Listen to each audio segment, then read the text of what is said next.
So I work at the Library of Congress, and some years back we had this mandatory diversity training that we all had to go to. And we did this session on gender stereotypes. And so there's about 15 people in the group, maybe 8 men, 7 women. And what they did, we did this exercise where we had to break up into all the men and all the women. And each group had to come up with negative stereotypes about the other group and then report them out to the whole group. So, yeah. So I'm in this group with these 7 other guys, and the library has 5,000 people, so I don't know any of them.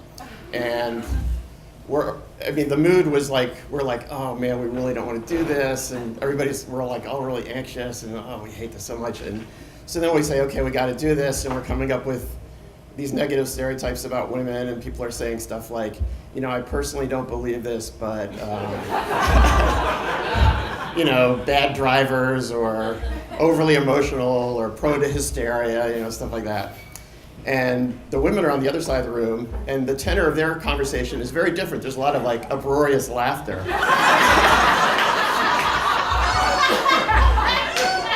And so they report out their stereotypes about us, and it's stuff like arrogant know-it-alls, condescending,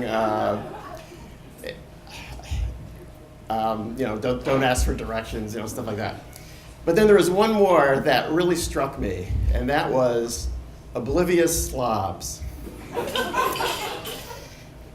And if you think about it, they're sort of talking about how the stereotype is that men are oblivious to the norms of fashion and personal appearance. And it's a really pernicious stereotype because there's lots of men who put a lot of time, money, and effort into their appearance. Now, I am not one of those men. So I have to look into my soul and say, am I an oblivious slob? And how much validity or accuracy does this have when it comes to me? So I'm going to give you 2 specific incidents, and I'll let you come to your own decision. So first, Exhibit A. This was about 15 years ago at the Library of Congress. We work in my office is in a hallway that we share with this entity that was called the Copyright Royalty Board. And I don't know if any of you know anything about it. I don't know that much, but basically what they do is they adjudicate copyright disputes between these huge corporations. So there's millions of dollars at stake. And so they would send the most expensive lawyers, from the top flight law firms to come in and argue their cases. So you had these, and it's men and women, but I'm just talking about the men here. So you had these guys walk in our hallways in these $1,500 suits, Gucci shoes, these fine leather briefcases, these beautiful silk ties. And these guys are not obviously oblivious slobs, at least externally. Within the dark night of their soul, who knows. And in this same hallway, you have library employees. I'm talking about just men, of course, the men. And we're sort of trudging around in our wrinkly polo shirts and Dockers and dress sport shoes and our Timex watches, the $10 ones you get at CVS that are in that case. And so it's kind of fascinating because you have these sort of 2 completely different cohorts in the same hallway, sort of passing by each other. It's like this clash of civilizations. Although there's not really much of a clash because there's no interaction at all, but we're looking at them and going, oh, look at these self-important assholes, And they're looking at us and, I can only imagine what they're saying, or probably nothing at all, And so you have this dynamic set up.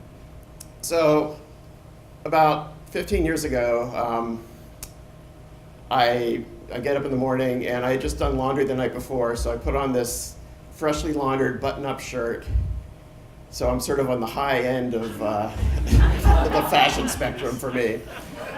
And I have this 100% polyester black tie that I had that I love because you could get a stain on it and just put it in the washing machine and you didn't have to iron it, And just as an aside, I always didn't really understand the stigma on wrinkly clothes. It's kind of like all natural, right? it's physics, and it's like this societal construct that wrinkled clothing is bad, and you have to wonder if it's the ironing industry or whatever. So I go to work, and I'm doing all the things that you would do at work. I go up to the cafeteria to get breakfast, and I'm going around meeting with people and doing, getting stuff done. And it's around maybe 11:30, late in the morning. I'd already been there for several hours. And I'm walking down that hallway where you have the guys in the $1,500 suits. And this friend of mine is walking behind me, and he says, "Len." And I say, "What?" He says, "You might want to reach around to your back and just do it, okay?" So I reach around, and I pull off this linty black sock that was stuck to the back of my shirt, static cling. And I'm thinking two things. First of all, I've been here for 3 fucking hours, and nobody said anything. And then, of course, I'm thinking, did one of those guys in the $1,500 suit see me in? If they did, what were they possibly thinking? What kind of story were they taking back to their, walnut paneled offices? So that's my one story. My other, Exhibit B, I live in D.C., and when you live in D.C., every 2 years you get jury duty. You can just count on it.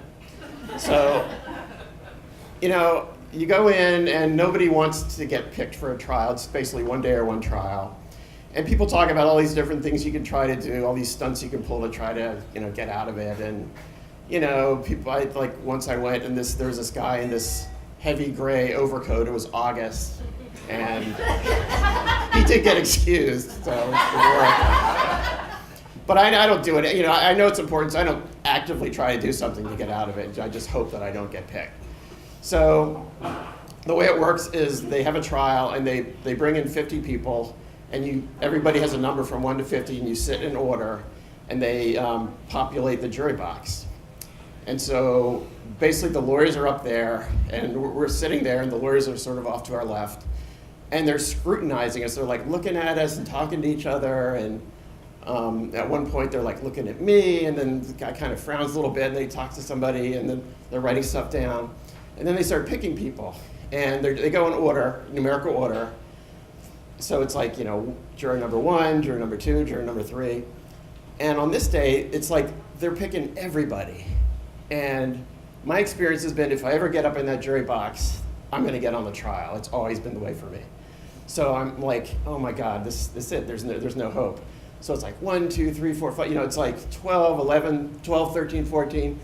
And basically the only guy they skip over is this very distinguished looking guy in a 3-piece suit who's reading this kind of nutty right-wing publication called Human Events, and he's like holding it up like this.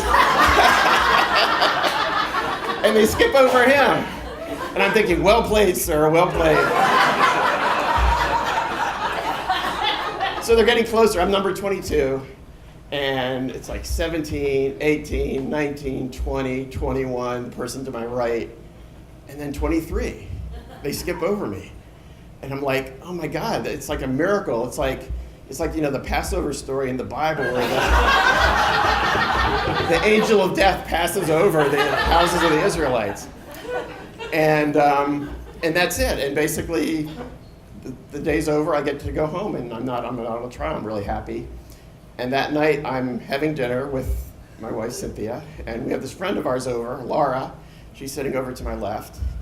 And I'm sort of, basking in my triumph, of not getting picked. And Laura says to me, "Len, what's going on with your beard?" And I said, "What do you mean?" She says, "Look in the mirror." And so I go look in the mirror, and basically I have this dried purple streak of shampoo, like all down my beard, which I had all day long, which did the trick. I mean, it wasn't intentional. And I have to say, the embarrassment I felt was easily outweighed by the joy I felt at not getting on a trial. So those are my two little stories, and you can make up your own mind. I think for sure I'm oblivious whether I'm a slob or not. I'm not sure about that. But, you know, I'm actually retiring from the library next month. Wow. And thank you. And a lot of people say that when you retire, it's time to downgrade your wardrobe. But I don't think I have to worry about that. But I will start looking in the mirror. Thank you.